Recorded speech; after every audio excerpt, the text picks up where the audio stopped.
This is a Power 98.7 podcast.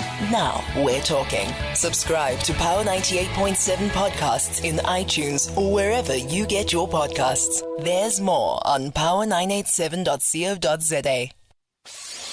Driving you home safe.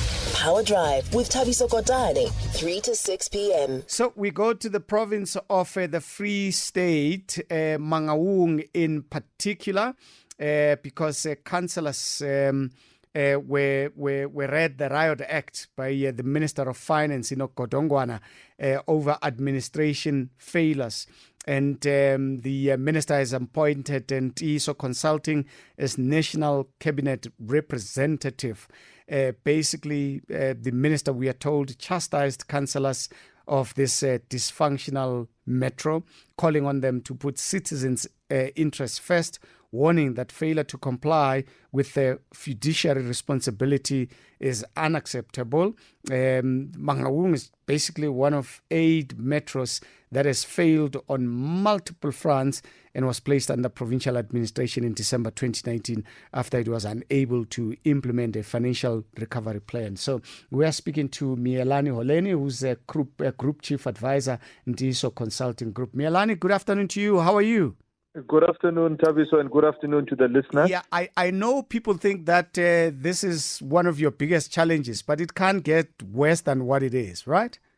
Well, this is obviously a new assignment that we've been granted, and I think for us, we see it as an opportunity to demonstrate and to put into practice some of the ideas that we talk about there on Power FM. But more seriously, it is an opportunity to turn around a municipality which has been bedeviled with so many different issues that would cause lack of payment of salaries, lack of payment of salaries, as well as suppliers, as well as service delivery issues. How are you going to do it? Because I'm just making an assumption here, and I'll be happy to get a correction. For you to turn around an institution, you also need the support of the people that you find within the institution who know the corners. But isn't that the one of the first important thing, to get a buy-in from those that had been struggling in the first place? Perhaps to describe the situation in Mangaung, number one is that there are no senior executives or senior officials within the municipality, save for one. All other contracts have expired. So there are people who have been deployed from the national departments, whether it's from National Treasury, from COCTA, from Environmental Affairs, from Transport, Human Settlement, each one providing a particular service according to the competency of the departments that are there within the municipality. So in this case, we are going to work with the national officials who are acting in those positions so that we start delivering services. They've done a fantastic job over the past 3 months in stabilizing the municipality. Ours is to then take it to the next level, where we at least start pushing for performance within there. Yeah. So that will be of great assistance to take the baton from where they've started and work together with them to take the process of financial recovery forward. So where are you going to start? We have to start with looking at the revenue, because what drives a municipality is revenue. Secondly, we have to look at the expenditure patterns so that we start managing the bleeding from an expenditure point of view. Thirdly, we need to then direct all efforts into service delivery. And service delivery can range from the smallest of items, street lights, potholes, waste being collected, and all of those things that must be collected there. But there's also a bigger issue as well of culture within the various municipalities, that if things have broken down, perhaps even the culture suffers as well, where in some cases the levels of service go down to the point where the customers or the consumers and residents are not getting the services that they require. So those are the critical areas that we need to face. But another aspect is governance, because governance is the one that holds a municipality together.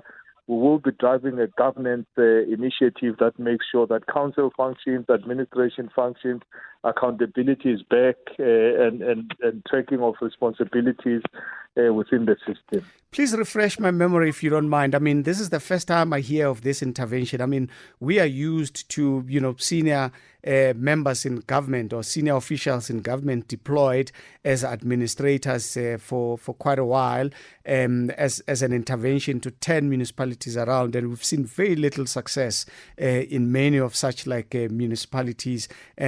You as an outside company coming in to run the administration and to turn things around must be something new, unless if, my memory is failing me here. Absolutely correct. I think this is the second one of its kind.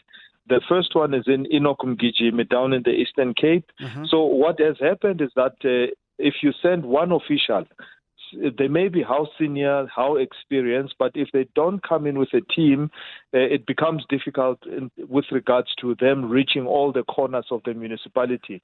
So the difference with this intervention is that we are called a cabinet representative. So there is actually a leader within the team who is called a national cabinet representative, who will be the one that links between National Treasury, cabinet as well as the municipality and holds the program together. There's also a governance specialist who will be driving the governance at the council level, at administration level. There's also a financial specialist who will be working very closely with finance. And then there's a service delivery expert who will deal with all of the service delivery departments of electricity, wastewater, and so on. And the idea is that these are highly experienced individuals who can provide advisory, but they also have the powers to issue directives where things have not gone right. So you're saying this is the second such intervention, but then the question would be, to what extent do you then share notes with those that, kicked off this trend in Inokumgijimi municipality? Well, it's still so new because I think the intervention or another cabinet representative must have been appointed only 2 months ago. So it's still so fresh in the minds of the system of COCTA as well as National Treasury. And I guess this is what we've been called upon to come and pilot a new system of turning around local government and not keep on doing the same thing and hoping for different results. Good luck. Thank you so much. Thank you so much, sir. There you go, Mielani Holeni, the Ntiso Consulting Group Group Chief Advisor there. Very interesting, turning around. This is the second instance, he says. Inokumgijimi started it 2 months ago. Outside company brought in to literally run the administration. I wonder what you make of this particular approach. 17 minutes after 5.